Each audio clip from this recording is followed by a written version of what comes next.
नमस्कार। मुझे लगता था कि मैंने अमेरिकी एक्सेंट में जो इंग्लिश स्पीकना सीखा था वो बेकार ही जाएगा, लेकिन प्रधानमंत्री नरेंद्र मोदी ने अपने अमेरिकी दौरे में जिस हिसाब की अंग्रेजी स्पीकी है उसको समझने के बाद मुझे यकीन हो गया है कि मेरी 3 महीने की अंग्रेजी स्पीकने की तपस्या में कोई कमी नहीं थी।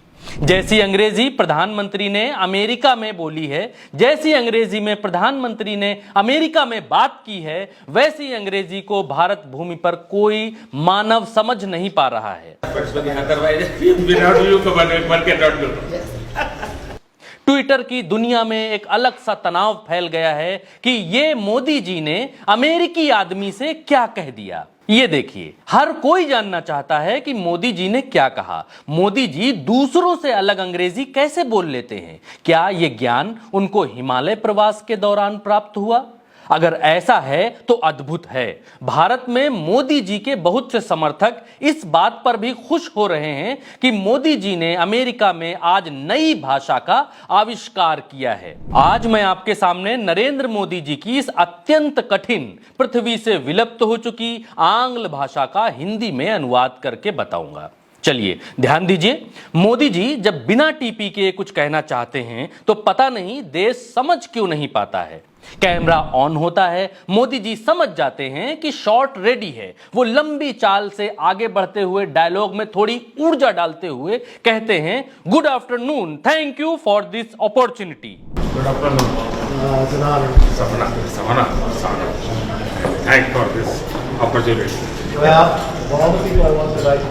दूसरी तरफ से फिरंगी जवाब देता है, लेकिन कोई बात नहीं। अब बारी मोदी जी के उस डायलॉग की आ जाती है जिस डायलॉग को बार बार सुनने के बाद भी दुनिया समझ नहीं पा रही है। मोदी जी हंसते हुए तेजी से अंग्रेजी की तरह बोलते हुए कहते हैं, और यहां पर तेजी से अंग्रेजी बोलने का एक फायदा भी होता है दोस्तों, कि आप कुछ भी बोलिए वो अंग्रेजी ही लगती है। लेकिन यहां पर सवाल यह है कि मोदी जी क्या बोलना चाहते थे, उनकी बड़बड़ाहट में क्या छिपा था, आखिर वो कहना क्या चाहते थे जिसे देश नहीं समझ पाया।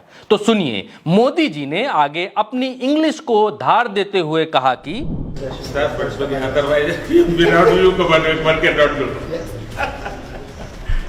You can do that one can not do. इसका अर्थ पुराणों में जो निहित है उसके हिसाब से यह होता है कि यू कैन डू मतलब जो आप कर सकते हैं, that one can not do मतलब जो आप कर सकते हैं वो कोई और नहीं कर सकता। तो मोदी जी ने कहा you can do that one can not do मतलब जो आप कर सकते हैं वो कोई और नहीं कर सकता। बस इतनी सी अंग्रेजी थी जो दुनिया को समझ में नहीं आ रही थी।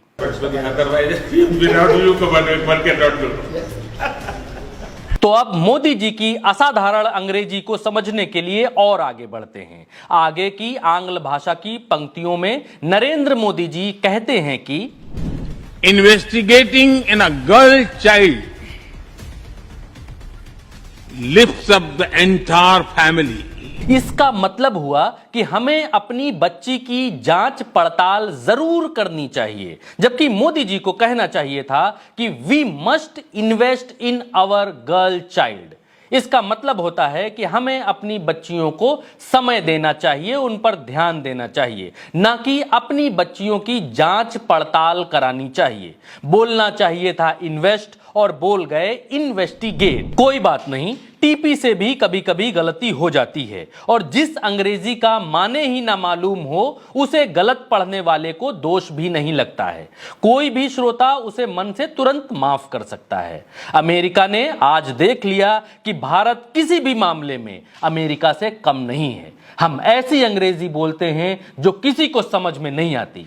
मोदी जी ने ऐसा करके अमेरिका में रोजगार के नए अवसर भी खोल दिए हैं, क्योंकि इस तरह की अंग्रेजी ना समझने वाले अमेरिकी इस तरह की अंग्रेजी को समझने के लिए अब ट्रांसलेटर रख सकते हैं, जिससे उन ट्रांसलेटरों को रोजगार मिलेगा। Make in India, startup India का नारा अमेरिका में भी बुलंद हो रहा है। आगे मोदी जी अपनी आंग्ल भाषा का प्रदर्शन करते हुए कहते हैं रिलेशनशिपी। भारत के लोगों ने अब तक रमेश शिप्पी सुना था, रिलेशनशिप भी पहली बार सुना था। काफी खोज खबर के बाद यह समझ में आया कि जिस भाषा का आपसे कोई लेना देना ना हो, वो शब्द आपके जीवन में कभी अचानक आ जाए तो आप घबरा जाएंगे, आप चौंक जाएंगे। वही मोदी जी के साथ इस वाक्य में भी हुआ, क्योंकि मोदी जी काफी समय तक संघ में रहे, फिर हिमालय पर रहे। उनका हर राज्य और हर राज्य के वोटर के साथ पुराना नाता रहा। यहां गौर करिएगा, उनका पुराना नाता रहा, लेकिन स्क्रिप्ट में लिख दिया गया रिलेशनशिप, मतलब रिश्ता। तो अचानक आए अंग्रेजी के इस शब्द से मोदी जी की जुबान लड़खड़ा गई और वो रिलेशनशिप को रिलेशनशिप ही पढ़ गए। प्रधानमंत्री इंग्लिश स्पीकिंग कोर्स की आज की इस क्लास में इतना ही। ये क्लास आप उल्टा चश्मा यूसी पर देख रहे थे। उल्टा चश्मा यूसी की क्लास ज्वाइन करना चाहते हैं तो ज्वाइन बटन दबाइए, सब्सक्राइब करिए और फेसबुक पर फॉलो का ऑप्शन लिमिटेड पीरियड के लिए खोला गया है, क्योंकि you can do that one can not do.